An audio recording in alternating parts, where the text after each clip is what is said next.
clinch it in overtime. Brady can cut, breakaway shoots, scores!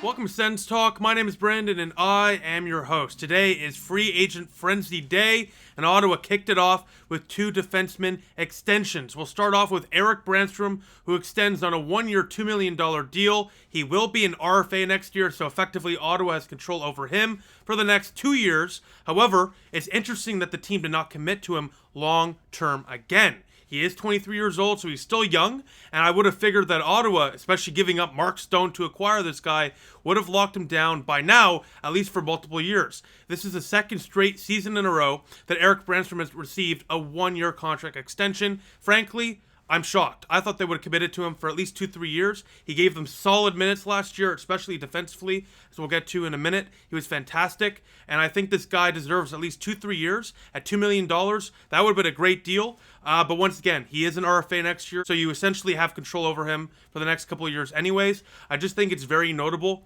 that we're not extending him for 2-3 years and instead extending him by 1 year, because clearly with JBD extending today and Tyler Kleven knocking on the door, Erik Brannstrom's days in Ottawa might be numbered. I think by next offseason, if we're not giving Erik Brannstrom a multi-year contract extension, he's out for sure. And that's unfortunate because, look, one, you gave up Mark Stone for this guy, so I don't understand why you would trade him literally for no reason, because he's given Ottawa solid minutes ever since the 2020 season. Look, in 2020, we all remember, I think it was 2020, where he was getting killed in the boards because of how small he was, just getting outmatched physically. And for a defenseman, you just can't have that. You have to win those board battles. You have to win in the corner. He just wasn't doing it, and he got injured a couple times too. He was just absolutely outmatched. But that offseason, he beefed up, he got bigger, and ever since, it's been impossible to knock him off the puck. He's been very good defensively. If you look at his advanced analytics, he's one of the best possession defensemen on this team. And once again, for a short stature defenseman, 5'9", he controls the play. It's impossible to knock him off the puck, and you couldn't say that a couple years ago. So the improvement defensively of Erik Brannstrom over the last couple of years alone makes him a valuable player for the Ottawa Senators that should be locked up for a few years. Now, once again, he is an RFA next year, so essentially Ottawa has 2 years of control on the defenseman, but I just don't get why they're hesitant to sign him long-term. The guy has given them solid defensive minutes and is easily one of their best, I don't want to call him a defensive defenseman, but one of their best defensemen defensively. Now look, last year he put up 18 points in 74 games, only 2 goals. So I won't lie with you. Yeah, I would expect, or I would want anyways, more offense. But when he stepped in on the power play, for example, Brannstrom clearly has that offensive edge to him, but he's on the third pairing, so he's not going to get all those opportunities like he normally would, like if he was in the top 4, for example. So because of that, I still think Erik Brannstrom has a bit more offense to give, and he definitely can score more than 18 points next year. I'd frankly expect it. You can, screen record this video if you like, and come at me in a year or so, see if I'm right or wrong. But I don't think Erik Brannstrom can do any worse than 18 points. He clearly has much more offense to give. So if you're concerned about his offense, 18 points isn't terrible for a third pairing guy, and the guy has offensive instincts. So I would definitely expect that number to increase next year. But once again, he is solid for the bottom pairing, and regardless if it's 1 year, 2 year, 3 year deal, doesn't matter. The point is he's back at least for 1 more year in Ottawa, and he will be providing solid defense for Ottawa's bottom pairing. And at this point, he's played over 100 games. He's easily an NHLer by now. Anyone saying otherwise is out to lunch. This guy is a certified NHLer by now, and a good one at that. Very good for the bottom pairing. And once again, I think he has a bit more offense to give, but he had a great second half to the season last year, scored a couple of goals, broke like a 70-plus game goalless drought. So I think with a bit more confidence, this guy could really get going. So excited to see what he can do offensively. But going back to the defensive side of things, his advanced analytics are fantastic. He has a Corsi for percentage of above 52% throughout his entire NHL career here in Ottawa.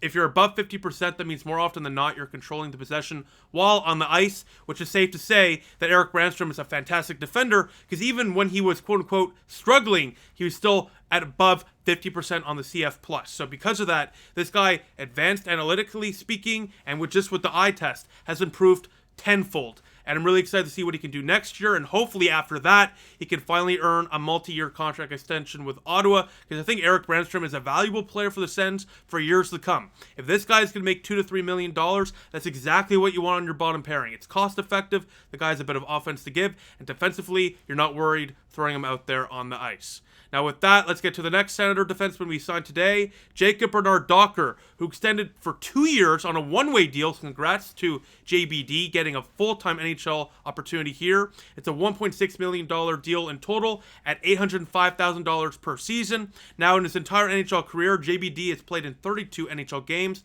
19 last season with the Ottawa Senators, and was a first-round pick in 2018. It's a very cost-effective contract, just like Erik Brannstrom, for the Senator bottom pairing. Once again, for your depth guys, you want to get good value in those contracts because the top guys like, Brady Tkachuk, Tim Stützle, Shabbat, Chikrin, the list goes on, Sanderson as well, you got to pay those guys. So you got to save money somewhere, and that's going to be, of course, in your depth. So a nice little cost-effective contract here as well.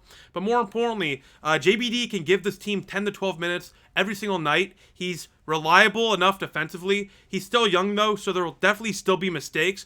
But that's part of the learning curve. But it is great to see, once again, the former first-rounder get a shot to establish himself as a full-time NHLer next season.